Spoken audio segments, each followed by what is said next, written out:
Contusion by Sylvia Plath. Structure, Summary, Analysis. Hello and welcome to the discourse. Sylvia Plath's poem Contusion is a haunting exploration of physical and emotional wounds, rendered with her signature precision and stark imagery. Written during the final months of her life, the poem reflects Plath's preoccupation with pain, mortality, and the fragility of existence. Composed in her characteristic confessional style, Contusion distills suffering into a few potent lines, leaving a lasting impression of both literal and metaphorical bruising. The poem's title, Contusion, a medical term for a bruise, immediately signals its focus on injury and its aftermath. Plath transforms this physical mark into a symbol of deeper, unseen trauma, blurring the boundaries between body and psyche. She captures the slow, inevitable spread of discoloration through sparse yet vivid language, mirroring the way emotional pain seeps into consciousness. The poem's brevity and controlled structure contrast with its visceral impact, showcasing Plath's ability to convey profound despair and unsettling clarity. As part of Plath's posthumous published collection Ariel, Contusion stands as a testament to her unflinching examination of suffering. The poem's unsettling beauty lies in its ability to evoke both the immediacy of a wound and its lingering presence, leaving readers with a sense of inescapable, creeping dread. In just a few lines, Plath encapsulates the ineffable weight of pain, making Contusion a powerful and enduring piece of her poetic legacy. Structure of Contusion. It is a brief but meticulously crafted poem consisting of four unrhymed tercets, three-line stanzas that follow a tight, controlled structure. The poem is written in free verse. Despite its brevity, the poem unfolds with a deliberate progression, moving from external observation to internalized despair. Each stanza serves a distinct purpose, building toward a chilling finality that mirrors the poem's themes of inevitability and dissolution. Written just days before Plath's death, the poem is deeply personal, with the speaker likely being Plath herself. Her reflections suggest a contemplation of her own existence, its meaning, and her resignation to an approaching end. The tone is bleak and subdued, devoid of resistance. Instead, it conveys a somber acceptance of the darkness she describes. The recurring images, relentless, inevitable, and foreboding, reinforce the poem's central message, the inescapable reality of decay and death.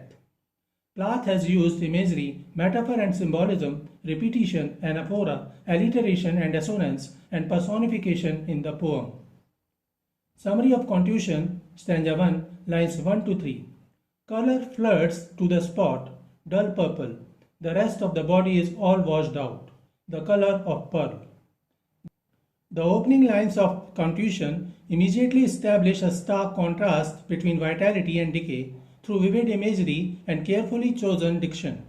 The first stanza introduces the central image, a bruise with clinical detachment, describing its physical appearance. Color flirts to the spot, dull purple.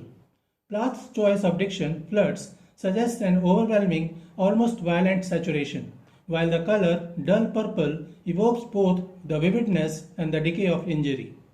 The stanza sets the tone for the poem's exploration of pain as something both visible and ominously spreading.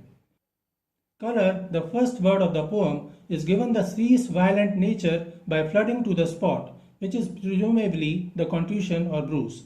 The word flirts suggests an overwhelming, almost violent saturation, as if the bruise is not just forming but aggressively spreading.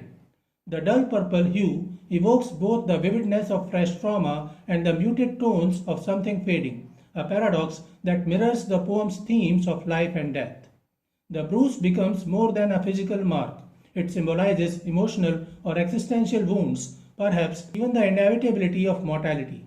The phrase washed out implies exhaustion, emptiness, or lifelessness, contrasting sharply with the concentrated flood of color in the bruise. This could reflect the speaker's sense of detachment from her own body, as if only pain, the bruise, feels real.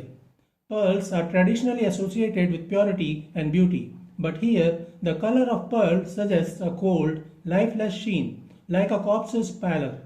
The comparison underscores the body's deterioration, framing it as something once precious, now drained of vitality. Stanza 2, lines 4 to 6. In a pit of rock, the sea sucks obsessively. One hollow, the whole sea's pivot. In the second stanza, the poem shifts from the body's decay to a vast elemental force, the sea, using it as a metaphor for inescapable fate and psychological despair. The image evokes a desolate, almost primordial landscape, a rocky crevice where the sea's power is concentrated. The word pit suggests depth, darkness, and entrapment. The rock's pit could represent the speaker's mind or the inevitability of suffering, an unyielding natural force that cannot be escaped. The sea is given human-like compulsion obsessively, emphasizing its relentless consuming nature. The sibilance sea sucks mimics the sound of water draining, creating an auditory effect of something being pulled away irrevocably. The obsessive sucking mirrors the draining of life or the cyclical pull of depressive thoughts, reinforcing the poem's themes of inevitability. A single hollow, empty space becomes the pivot, the central point of the entire sea. This juxtaposition of smallness and vastness suggests that despair, though seemingly contained, controls everything. Plath uses metaphysical conceit as the line transforms a geological feature into a philosophical idea. How a single point of emptiness, emotional void, mortality can dictate existence. Metonymy has been used. The hollow stands for both physical emptiness and the existential void. Stanza 3, lines 7 to 9. The size of a fly, the doom mark, crawls down the wall. The third stanza condenses existential dread into a single creeping image, a fly's slow descent, blending the mundane with the metaphysical to chilling effect.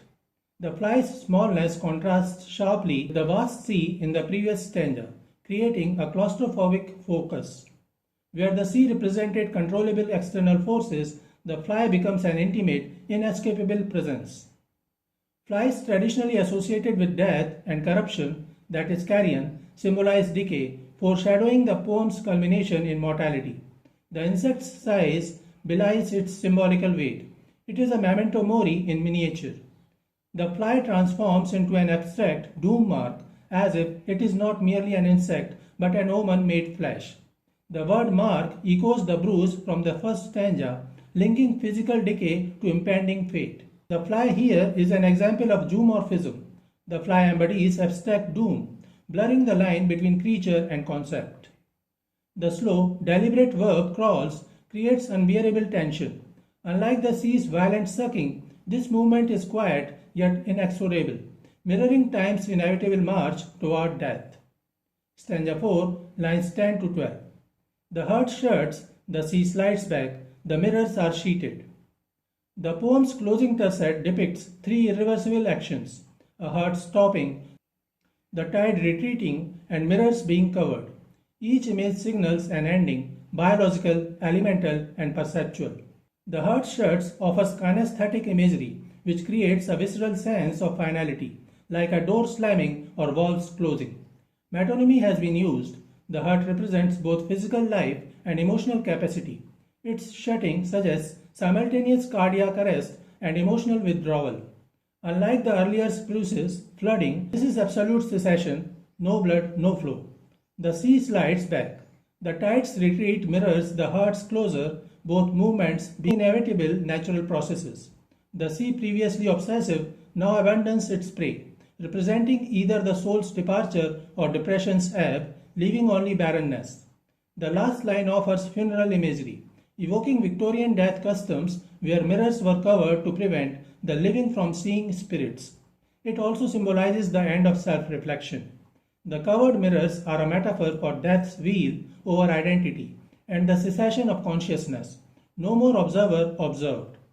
The final stanza is not a resolution but a deletion, leaving only the white space after sheeted as the poem's true tomb. So this is it for today. We will continue to discuss the history of American English literature. Please stay connected with the discourse. Thanks and regards.